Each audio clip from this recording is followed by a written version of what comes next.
यार जेई 2022 को लेके काफ़ी सारे स्टूडेंट्स, लाखों स्टूडेंट्स इस समय डिलेमा में फंसे हुए हैं कि इस समय हमें क्या करना चाहिए। जैसे कि आप जानते हो कि यार जेई 2022 का जो एग्जाम है, पहला अटेम्प्ट है, वो मार्च में एक्सपेक्ट किया जा रहा है, लेकिन due to the deteriorating situation of कोविड-19 across the nation it is expected कि हो सकता है एग्जाम डिले हो जाए। और उसके दौरान डिले होने से क्या इंपैक्ट पड़ेगा, तो यार इसका बहुत ही सीरियस इंपैक्ट पड़ सकता है। इसका इंपैक्ट कंपटीशन पे भी पड़ सकता है, कट ऑफ पे भी पड़ सकता है। इसका इंपैक्ट बहुत सारे स्टूडेंट्स पे अलग अलग तरीके से पड़ने वाला है। किसी स्टूडेंट पे हो सकता है ये जो इंपैक्ट है ये बहुत पॉजिटिव हो, यानी उसके लिए वो काफी इंपॉर्टेंट अपॉर्चुनिटी बन के आएगा। और ये ऐसा भी हो सकता है कि भाई ये पर्टिकुलर सिचुएशन जो है ये कुछ स्टूडेंट्स के लिए अच्छा ना रहे। तो यार होपिंग दैट आप इसको एक अपॉर्चुनिटी की तरह लेंगे तो ये क्या क्या इंपैक्ट पड़ सकता है मैं आपको बता देता हूं। देखिए गाइस, दो कैटेगरी के स्टूडेंट इस दौरान रहने वाले। पहले वो स्टूडेंट्स हैं जो डिस्ट्रैक्ट हो जाएंगे, जो ऐसे केस में सोचेंगे यार अभी तो मेरे पास बहुत टाइम है। अगर आपको लगता है कि आपके पास बहुत टाइम है तो ऐसे केस में वो स्टूडेंट क्या करेगा, कंप्लेसेंट हो जाएगा, यानी he will take it very easy. और जो काम उसको फॉर एग्जांपल 10 दिन में करना चाहिए था उसके लिए वो 15 दिन लगाएगा, 20 दिन लगाएगा, यानी सिंसियरिटी उसकी कम हो जाएगी और यहीं पे उसका सीवियर इंपैक्ट पड़ेगा। और जो वो करना चाहता है, जो वो ड्रीम कॉलेज चाहता है, वो अचीव करने में उसको काफी डिफिकल्टी होगी। वहीं पे दूसरा स्टूडेंट ये गोल्डन अपॉर्चुनिटी को भुनाएगा। वो पहचान जाएगा कि यार ये जो एक्स्ट्रा टाइम उसको मिल सकता है या जो मिलने वाला है, इसमें वो एडिशनल सिलेबस को कवर करेगा, ज़्यादा से ज़्यादा चैप्टर्स की प्रैक्टिस करेगा, रिवीजन करेगा और अपने ड्रीम कॉलेज के पास पहुंचेगा। यानी ये जो पर्टिकुलर इंपैक्ट आपकी प्रिपरेशन में पड़ने वाला है, you can treat it like an opportunity और it can be a very big disaster for your preparation. लेकिन आप सभी एटीपीएंस हो, आप सभी फाइटर्स हो, इसका आपको फायदा उठाना है और आपको इसे अपॉर्चुनिटी में बदलना है।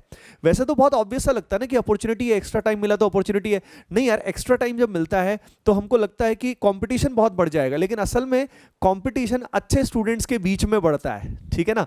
तो जो एवरेज स्टूडेंट्स हैं या बिलो एवरेज स्टूडेंट है जो बहुत अच्छा कर सकते हैं लेकिन इस समय का वो फायदा बहुत बार नहीं उठाते हैं, तो आपको वो फायदा उठाना है। लैक ऑफ सिंसियरिटी की वजह से ये समय कहीं आपका वेस्ट ना हो जाए। तो जो जो प्रॉब्लम्स आप इस समय फेस कर रहे होंगे उस बारे में मैं आपको बताने वाला हूं और उनके सॉल्यूशंस भी एक एक करके मैं आपको बताने वाला हूं। देखिए, सबसे पहले अगर हम डेट की बात करें तो यार देखो, मार्च की बात है।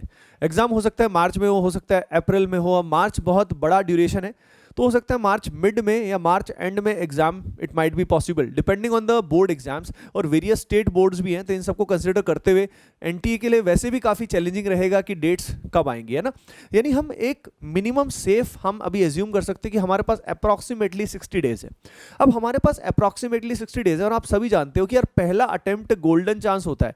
अभी तो ये भी क्लियर नहीं है कि 4 अटेम्प्ट होंगे या नहीं होंगे। हाँ, अभी तक जो न्यूज़ आया उसके हिसाब से बोला गया है कि 4 अटेम्प्ट होने के चांसेस हैं, लेकिन यार हो सकता है कि 2 ही अटेम्प्ट हो, इट माइट बी पॉसिबल, है ना। तो पहला अटेम्प्ट पे फोकस तो अपने को करना ही चाहिए, राइट।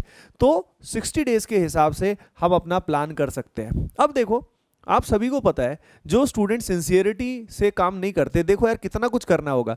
हमें रिवीजन करना होता है, रिवीजन का टाइम निकाल नहीं पाते, चैप्टर वाइज पीवाईक्यू सारे किए नहीं होते, मॉक टेस्ट हमने ढंग से दिए नहीं होते, सिलेबस कंप्लीशन प्रॉपर किया नहीं होता, शॉर्ट नोट्स बनाए नहीं होते।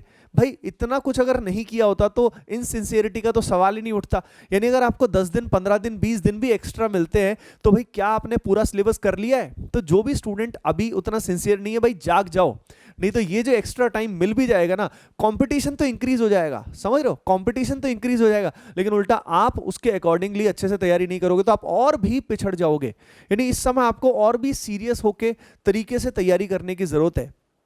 अब देखो, जैसे कि मैंने बताया कि हम सेफली एज्यूम कर सकते हैं कि 60 डेज के आसपास हमारे पास टाइम है ना। अब उसमें हमें करना क्या है, हमें रिवीजन तो करना ही होता है, क्योंकि होता क्या है, हम आगे बढ़ते जाते हैं और रिवीजन नहीं कर पाते। बहुत सारे स्टूडेंट्स के मेरे पास मैसेज आ रहे होते हैं, कमेंट्स भी आ रहे होते हैं कि सर रिवीजन कैसे करें। अरे भाई, मैंने पहले भी बताया है, एक वीडियो भी बनाया था मैंने, how to revise properly, video भी बना रखा है ऑलरेडी। रिवीजन के लिए मैं सिंपल बताऊंगा, एलोकेट द टाइम। अगर टाइम को एलोकेट ही नहीं करोगे तो भाई रिवाइज कैसे करोगे। होता क्या है, हम रिवीजन का ना मुहूर्त निकालते हैं कि कल मैं रिवीजन करूंगा या संडे को रिवीजन करूंगा, और कल कभी नहीं आता। यानी एलोकेट एवरी डे टाइम आपको एलोकेट करना है रिवीजन के लिए।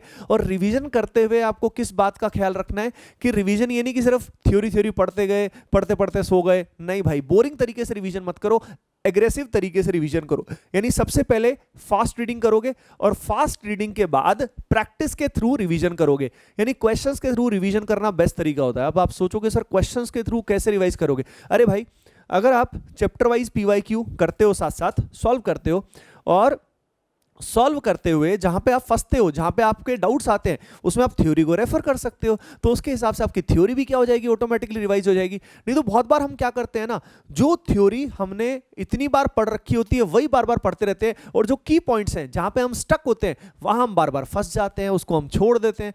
तो भाई रिवीजन में बार बार उन्हीं चीजों को रिवाइज मत करें जो आपने बार बार फॉर्मूले किए होते हैं। जैसे फॉर एग्जांपल मोमेंटम कंजर्वेशन का फॉर एग्जांपल बेसिक फॉर्मूला है, या कोई भी बेसिक चीज है, उसको बार बार रिवाइज करके क्या ही कर लोगे यार, वो तो आपको ऑलरेडी याद है। यानी रिवीजन में उन पॉइंट्स पे खास तौर पे फोकस करें जहां पे आप फंसते हैं।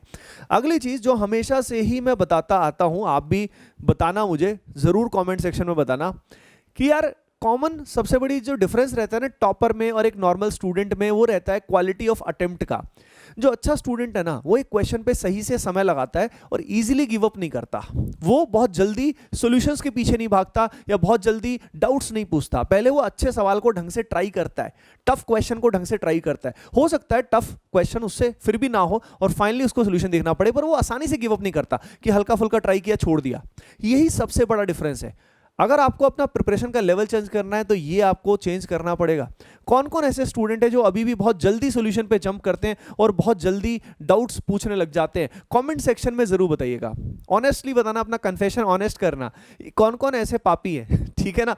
और देखना जब आप कन्फेस करोगे तो आप जब लिखोगे उसको कमेंट सेक्शन में, तो ऑटोमेटिकली आपके अंदर एक कॉन्शियसनेस आएगी कि यस यार ये चीज मुझे नहीं करनी है, मिनिमाइज करनी है, and your life will change forever. तो make sure you comment there, right. तो अब रिवीजन मैंने बोला कि रिवीजन के लिए एवरी डे कुछ समय जरूर निकालो यार। अब डाउट आता सर होमवर्क कंप्लीट नहीं होता है ना, दिमाग में आया होगा ना कई स्टूडेंट्स के, सर होमवर्क कंप्लीट नहीं होता। अरे यार ठुल्लू जी, होमवर्क चाहे थोड़ा रह भी जाए लेकिन रिवीजन आप पे कॉम्प्रोमाइज नहीं करना है, ठीक है। अब बैलेंस बनाना होता है, यानी थोड़ा बहुत होमवर्क रह भी जाए डजंट मैटर, मेनली क्लास आपको ढंग से करनी है। जहां पे भी आप पढ़ते हो, आप एटीपी स्टार में पढ़ते हो या कहीं पे भी पढ़ते हो, दैट्स फाइन। तो लेकिन रिवीजन के लिए टाइम एवरी डे जरूर एलोकेट करें, और रिवीजन जब मौका मिले तब चौका मार दो। जैसे बीच में कभी 15 मिनट का ब्रेक लग रहा है, आधा घंटा लग रहा है, मन कर रहा है कि यार अभी नॉर्मल कन्वेंशनल काम मैं नहीं कर सकता, रिवीजन कर लिया खट से, है ना। तो मेक टाइम। बहुत प्लान करोगे, पूरा टाइम टेबल्स बनाओगे, कभी पूरा नहीं हो पाएगा, दिक्कत आएगी बहुत ज्यादा, है ना। बात समझ में आई। अगली चीज अगर मैं आपको बताता हूं तो वो है चैप्टर वाइज पीवाईक्यू। भाई चैप्टर वाइज टेस्ट आप कहां से कर सकते हो? तो यार देखो, चैप्टर वाइज टेस्ट करने के लिए आप एटीपी स्टार ऐप का यूज कर सकते हो, ठीक है। एटीपी स्टार ऐप में आप जाना, प्रैक्टिस सेक्शन में, ये अभी के लिए स्टूडेंट्स के लिए फ्री ऑफ कॉस्ट अवेलेबल है, तो इसका फायदा उठाइए as soon as possible. ATP star app में जाइए, लॉगिन करिए, तो भाई इसका फायदा उठाए, ये बहुत अमेजिंग फीचर है प्रैक्टिस का। वहां पे आप चैप्टर वाइज टेस्ट दे सकते हो, और chapter wise time bound practice अगर एवरीडे करोगे तो क्या हो जाएगा, हमेशा आप एग्जाम मोड में रहोगे, तो वो आपके लिए बहुत बेनिफिशियल हो सकता है। तो प्रैक्टिस करने के लिए एटीपी स्टार ऐप का यूज करें, और ये जो पर्टिकुलर फीचर है प्रैक्टिस सेक्शन का, ये एक फ्री फीचर है, इसका यूज करें। और अगर आपको पेड टेस्ट सीरीज चाहिए, है ना, तो आप एटीपी स्टार की AOTS ले सकते हो। एटीपी ऑनलाइन टेस्ट सीरीज आपके लिए बहुत बेनिफिशियल हो सकता है। अच्छा, अब मैं आपको बताता हूं मॉक टेस्ट। मॉक टेस्ट यार देना शुरू कर दो यार। अब ऑलमोस्ट एवरी 2 वीक्स तो मॉक टेस्ट देना है। हमारे पास 2 महीने मान लो एक बार के लिए, तो 2 महीने तो हम कितने टेस्ट अप्रॉक्सीमेटली दे सकते हैं यार? हम अप्रॉक्सीमेटली 4-5 टेस्ट कुल मिला के दे पाएंगे। तो अगर अपने को मिनिमम 4 से 5 टेस्ट 6 टेस्ट प्रॉपरली देने हैं, समझ रहे हो क्या, तो मॉक टेस्ट देना शुरू कर दो। और देखो कई स्टूडेंट क्या करते हैं, बहुत ज़्यादा ही मॉक टेस्ट देना शुरू कर देते हैं। यार बहुत ज़्यादा में नुकसान क्या होता है कि हम एनालिसिस नहीं कर पाते और हमारे मार्क्स स्टक हो जाते हैं। तो मॉक टेस्ट आप 4 से लेके 8 तक दो, 8-9 टेस्ट दे लो, 10 दे लो मैक्सिमम। 10 मॉक टेस्ट से ऊपर देने की जरूरत नहीं है। जितने दो उनको प्रॉपर एनालाइज जरूर करो, है ना। सिलेबस कंप्लीशन की अगर हम बात करें तो यार सिलेबस कंप्लीशन में इस बात का अपने को ध्यान रखना है कि सिलेबस कंप्लीशन में अपने को सारा करने के चक्कर में ये नहीं कि सब चैप्टर हमारे वीक रह गए। अरे यार अगर सारे चैप्टर कमजोर रह गए तो आपका इंप्रूवमेंट थोड़ी ना होगा। आपका इंप्रूवमेंट तभी होगा, स्कोर तभी इंप्रूव होगा जब आपके वो चैप्टर स्ट्रांग होंगे।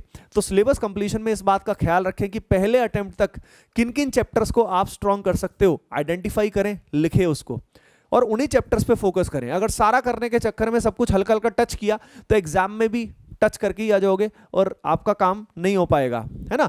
अब देखिए ये जो प्रॉब्लम्स हैं आप समझ रहे हो ना, अगर आप इन सारी प्रॉब्लम्स से जूझ रहे हो कि सर रिवीजन कैसे करें, मॉक टेस्ट कहां से दें, सिलेबस कंप्लीशन कैसे करें, ये सारी प्रॉब्लम्स का जो सोल्यूशन है वो मैं आपके लिए लेकर आ रहा हूं, ठीक है ना।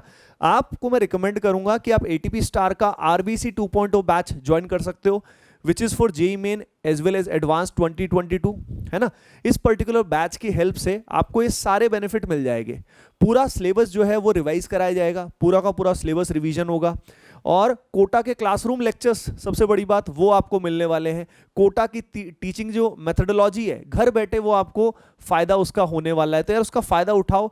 आपको मटेरियल मिलने वाला है कोटा का सारा, यानी घर बैठे आपको कोटा का बेनिफिट मिल सकता है यार, तो इसका फायदा आपको जरूर उठाना चाहिए। ये सारी प्रॉब्लम्स का उसके अंदर सोल्यूशन है और सबसे बड़ी बात उसमें आपको गाइडेंस भी मिलती है, और गाइडेंस मिलती है तो उससे आपको अंदाजा लगता है कि यार असल में आपको इस समय करना क्या है। तो this batch can be of really great help to all of you. इसका फायदा उठा सकते हैं, डिस्क्रिप्शन में लिंक दिया हुआ है, वहां से आप डायरेक्टली एनरोल कर सकते हैं। ओके, अब देखिए अगली चीज मैं आपको बता देता हूं, शॉर्ट नोट्स। देखिए यार शॉर्ट नोट्स बनाने का टाइम क्लास 12th वाले स्टूडेंट्स के पास होता है, तो अगर आप अभी क्लास 12th में हैं तो रिवीजन करते करते अपने शॉर्ट नोट्स बनाएंगे तो बेस्ट रहेगा। एक वीडियो भी मैंने बना रखा है, how to make short notes, है ना, art of making short notes, तो उस पर आप देख सकते हैं कैसे बनाना है। जो ड्रॉपर्स हैं स्टूडेंट्स वो सिंपली क्या कर सकते हैं, वो हाईलाइटर का यूज कर सकते हैं। दे कैन यूज हाईलाइटर की हेल्प से, क्योंकि शॉर्ट नोट्स बनाने का उनको टाइम नहीं मिलेगा क्योंकि सिलेबस कंप्लीशन में इतना टाइम लग रहा है, तो they should use highlighter for that purpose. उसकी हेल्प से आपके नोट्स में जो की पॉइंट्स हैं उनको हाईलाइट करना है, ये नहीं कि पूरी कॉपी को ही हाईलाइट कर दिया। अरे भाई ठुल्लू, अगर आप पहचान नहीं पा रहे हो कि क्या सिग्निफिकेंट है क्या नहीं है, फिर तो यानी आपने तैयारी ठीक से नहीं की, आपने प्रीवियस ईयर पेपर्स को एनालाइज ही नहीं किया कि क्या आता है क्या नहीं आता है। And guys most important thing is focus on your goal. अपने गोल पे फोकस करें पूरा का पूरा, डिस्ट्रैक्ट होने की जरूरत नहीं है। ये जो डिले होता है या नहीं होता है, आपको अपने लक्ष्य के प्रति पूरा सजग रहना है, ठीक है ना, पूरा सचेत रहना है और अपनी तैयारी बढ़िया से करते रहनी है। बाकी take care of your health, take care of your family. ATP star team from Kota is with you forever, ठीक है, हमेशा आपके एग्जाम तक भी और एग्जाम के बाद भी हमेशा आपके साथ रहने वाले हैं। और कमेंट सेक्शन में जरूर बताइएगा कि ये वीडियो आपको कैसा लगा और अगला वीडियो आपको कौन से टॉपिक से रिलेटेड चाहिए वो भी जरूर बताइएगा। Bye bye, take care and love you all.